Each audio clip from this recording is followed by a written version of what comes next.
తాకట్లో ఉన్న మీ బంగారాన్ని విడిపించి ఆ రోజు ఆన్లైన్ రేటుకి కొంటాం. Sharma gold company. నమస్కారం, వెల్కమ్ టు సుమన్ టీవీ. నేను గీతాంజలి. ప్రస్తుతం మనతో పాటు ప్రముఖ జ్యోతిష్యులు, ఆధ్యాత్మికవేత్త మారెళ్ల రవిశాస్త్రి గురువు గారు ఉన్నారండి.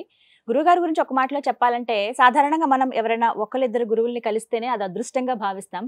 అలాంటిది వారు దగ్గర 500-600 మంది గురువులను ప్రత్యక్షంగా కలిసి వారితో ఇంటర్వ్యూలు తీసుకుని మనకు వారి పట్ల ఇంకా భక్తి పెరిగే విధంగా, అలాగే ఆధ్యాత్మికంగా మనం మన జీవితంలో ఇంకా ఉన్నతికి ఎదిగే విధంగా వారి ఇంటర్వ్యూస్ దోహదపడ్డాయంటే అది ఖచ్చితంగా అతిశయోక్తి కాదు.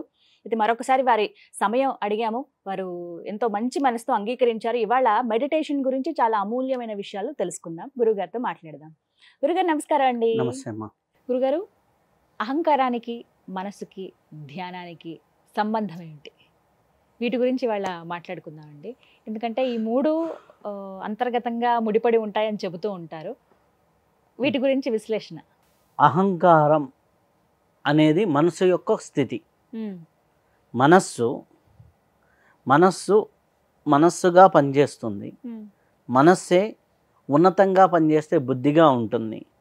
మనస్సే లోయర్ లెవెల్లో పనిచేస్తే చిత్తంగా ఉంటుంది. మనస్సు నేనింతే అనే స్థితిలోకి వచ్చినప్పుడు అది మళ్ళీ అహంకారంగా పనిచేస్తుంది. అంటే మనస్సు యొక్క రెండు తత్వాలు, అంటే మనస్సు చిత్తంగాను, అహంకారంగాను, బుద్ధిగాను, మనస్సుగాను 4 క్యారెక్టర్ పోషిస్తూ ఉంటుంది. అది ఎలా అంటే, ఇంట్లో ఒక స్త్రీ ఉంటే భర్తకి భార్యగాను, అత్తకి కోడలుగాను, బిడ్డలకి తల్లిగాను, ఆడపడుచులకి మరుదులకి వదినగాను ఎట్లానో ఇది కూడా అంతే. అంటే సింపుల్గా అర్థమవటం కోసం చెప్పి, ఈ మనస్సు విచక్షణ వివేకాలతో కలిగి ఉంటే దాన్ని బుద్ధి అంటారు. ఈ మనస్సు ఎమోషన్తో, కోరికలతో కూడుకొని ఉంటే అది మనస్సుగా ప్రవర్తిస్తుంది. అదే మనస్సు రొటీన్ లైఫ్లో రొటీన్ పాత జ్ఞాపకాలు, పాత చెత్తతో, పాత దాంతో ఉంటే అది చిత్తంగా ఉంటుంది. ఈ మనస్సు నాదే, నేనే అంటే అహంకారంగా ఉంటుంది. ఓకే, ఒక ధ్యానంలోకి వచ్చిన వ్యక్తి ఫస్ట్ ఆలోచన రహిత స్థితికి వచ్చాడు. ఆలోచనలన్నీ ఒక్కొక్కటి తొలగించుకుంటూ వచ్చాడు. అప్పుడు మనస్సు అంతా ప్లెయిన్ అవుతుంది. మనస్సు ఎప్పుడైతే ప్లెయిన్ అయిపోయిందో బుద్ధి వికాసం జరుగుతూ ఉంటుంది. బుద్ధి వికాసం జరిగినప్పుడు బుద్ధి తనకేమవుతుంది, విచక్షణ వివేకాలను ఇస్తూ, కొంత జ్ఞానాన్ని ఇస్తూ, కొంత నాలెడ్జ్ని ఇస్తూ, హ్యాపీగా పుస్తకాలు చదవాలని, ఒక వివేకాన్ని నేర్చుకోవాలని, లేకపోతే ఆ గురువు దగ్గరికి పోయి వినాలి, ఈ గురువు దగ్గరికి పోయి వినాలి, అది నేర్చుకోవాలి, ఇది నేర్చుకోవాలి అని చెబుతూ ఉంటుంది. అంటే జ్ఞానపరమైన విషయాలపైన జిజ్ఞాస, మనకి ముందుకు నడిపించే విషయాలపైన జిజ్ఞాస, విజన్ ఓరియంటెడ్ అంటే నేను ముందు చూపు ఆలోచనలతో కూడుకున్నదంతా కూడా బుద్ధిపరంగా ఉంటుంది. మనస్సు ఏం చేస్తుంది, ఈ క్షణంలో ఈ రుచికరమైన ఫుడ్ తిందాం, మనస్సు ఈ రుచికరమైన ఫుడ్ తిందామంటుంది. బుద్ధి ఏం చేస్తుంది, అది తింటే నీ గ్యాస్ ట్రబుల్ అని చెబుతుంది. చిత్తం ఈ రుచి ఈ హోటల్లో బాగుంటుంది అని చిత్తం చెబుతుంది. అహంకారం తింటే ఏం కాదులే, 10 మంది తినంగా ఏమిని అని అహంకారం చెబుతుంది. ఒకే విషయం, మనస్సు కోరిక, బుద్ధి విచక్షణ, ఇది చేస్తే ఇబ్బంది అవుతుందిరా అనేసి. మా చిత్తం ఏంటి, పాస్ట్ ఎక్స్పీరియన్స్, తింటే ఏమైంది, మహా అయితే ఒక గ్యాస్ టాబ్లెట్ వేసుకోవచ్చు అని చిత్తం చెబుతూ ఉంటుంది, పాస్ట్ ఎక్స్పీరియన్స్. అహంకారం వల్ల ఎంతమంది తినలేదు. ఇప్పుడు తాగేవాళ్ళు ఏమంటారు, డ్రింక్ తాగేవాళ్ళు 100 మంది తాగుతున్నాను, నేను తాగితే తప్ప, అహంకారం. చిత్తం ఏం చెబుతుంది, తాగి నేను బ్యాలెన్స్డ్గా వెళ్ళొచ్చు, దొరకకుండా వెళ్ళొచ్చు అని చిత్తం చెబుతుంది, పాస్ట్ లైఫ్ ఎక్స్పీరియన్స్. తాగాలనే కోరికను రేగొట్టేది మనస్సు, తాగటం తప్పురా అని చెప్పేది బుద్ధి. అన్నమాట ఒకటి. ఇట్లా మనస్సు, బుద్ధి, చిత్తం, అహంకారాలని ఉంటాయి. ఇది అన్నీ ఉండాలా, ఏది లేకుండా ఉండాలా అంటే మనిషికి అన్నీ ఉండాలి. అన్నీ ఉండాలి. ఎలా ఉండాలి? మనస్సు, ఓ తల్లి ఉంది, తల్లి ఒక ఏం చేయాలి, మానసికంగా ఓ తల్లి ఉందనుకో, భర్తతో తన ఎమోషన్స్ షేర్ చేసుకోవాలి, తనతో ఉండాలి. పిల్లలను తీర్చిదిద్దే విషయంలో బుద్ధిగా వ్యవహరించాలి. ఓకే, వంటలు ఇవన్నీ చేసేటప్పుడు తన చిత్తంతో ఫాస్ట్ లైఫ్, దాంతో ఫాస్ట్ ఎక్స్పీరియన్స్తో ఫాస్ట్గా చేయాలి. చిత్తంతో, అహంకారంతో నేను ఈ ఇంటికి యజమానురాల్ని అనే అహంకారం ఉండాలి, ఈగో ఉండాలి. ఆ ఈగో అనేది బేసికల్ ఈగో. ఈగో ఎంతవరకు ఉండాలో అంతవరకు ఉండాలి. ఈగో అసలు లేదనుకోండి, ఏమవుతుందో తెలుసా, ఆ ఇంటికి యజమానురాలయ్యండి వాళ్ళు సెల్ఫ్ కాన్ఫిడెంట్ కోల్పోతూ ఉంటారు. సెల్ఫ్ కాన్ఫిడెంట్ కోల్పోతూ ఉంటారు. నాకేమీ లేదు, ఏదీ లేదు అని. ఓకే, నాకు ఇది ఉంది, నేను ఇది అనే ఈగో ఉండాలి. బేసికల్ ఈగో ఉండాలి, బేసికల్ బుద్ధి ఉండాలి, బేసికల్ ఎమోషన్స్ తీర్చుకుంటూ ఉండాలి, బేసికల్గా నువ్వు ఆపరేట్ చేస్తూ ఉండాలి. ఇవన్నీ బ్యాలెన్స్డ్గా జరిగితే జీవితం అద్భుతం. ఇవన్నీ అహంకారాన్ని జీరో చేయాలి, తప్పు. అహంకారం న్యూట్రల్ చేయాలి, కరెక్ట్. అదే చిత్తాన్ని న్యూట్రల్గా ఉండాలి. యోగా చిత్తవృత్తి నిరోధ అంటారు. యోగా చిత్తవృత్తి నిరోధ అంటే చిత్తంలో ఉండే చెత్తని నిరోధించాలి. మన గుండె కొట్టుకుంటుంది, ఎవరు చెప్తే కొట్టుకుంటుంది? మన సబ్ కాన్షియస్ మైండ్ కొట్టుకుంటుంది. చిత్తం అంటే sub conscious mind. Sub conscious mind ఆటోమేటిక్గా ఏది ఉందో అది చేసేస్తూ ఉంటుంది. దానికి రీప్రోగ్రామింగ్ నువ్వు చేయగలిగేది మనస్సుతో, బుద్ధితో. ధ్యానంలోకి నువ్వు వచ్చిన తర్వాత నీ విచక్షణ పెరిగి, నీ జ్ఞాన పరిధి పెరిగి, ఇప్పుడు వరకు చేసినటువంటి తప్పులు ఉంటాయి కొన్ని.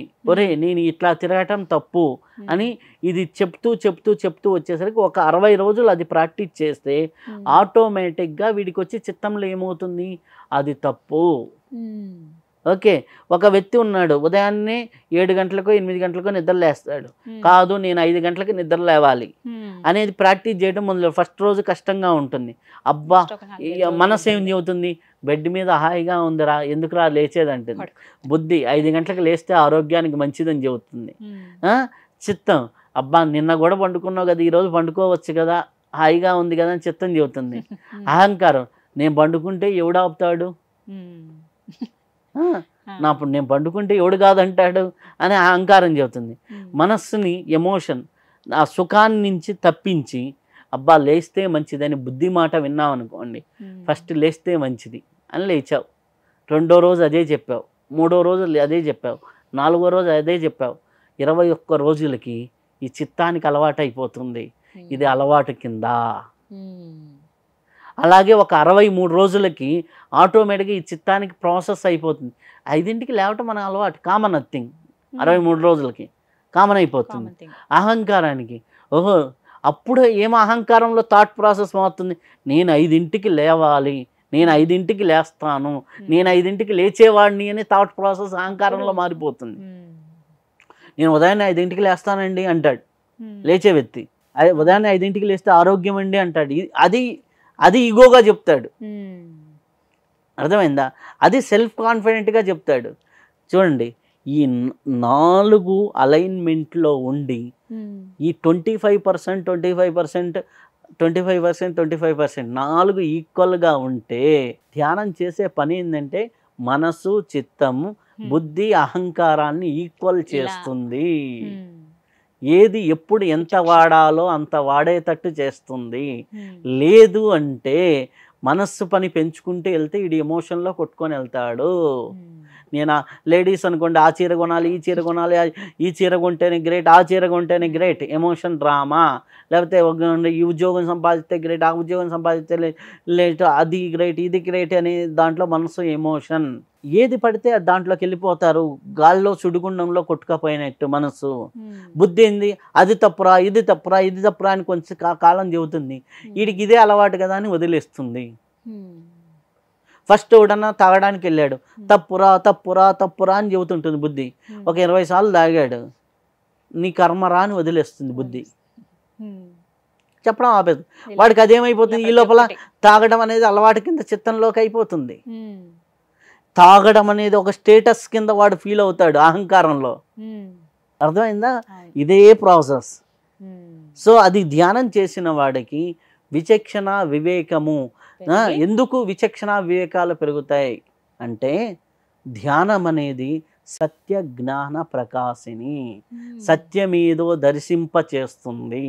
సత్యాన్ని నువ్వు దర్శించినప్పుడు అప్పుడు ఏమవుతుంది, ఆటోమేటిక్గా జ్ఞానం అనేది అభివృద్ధి చెందుతుంది.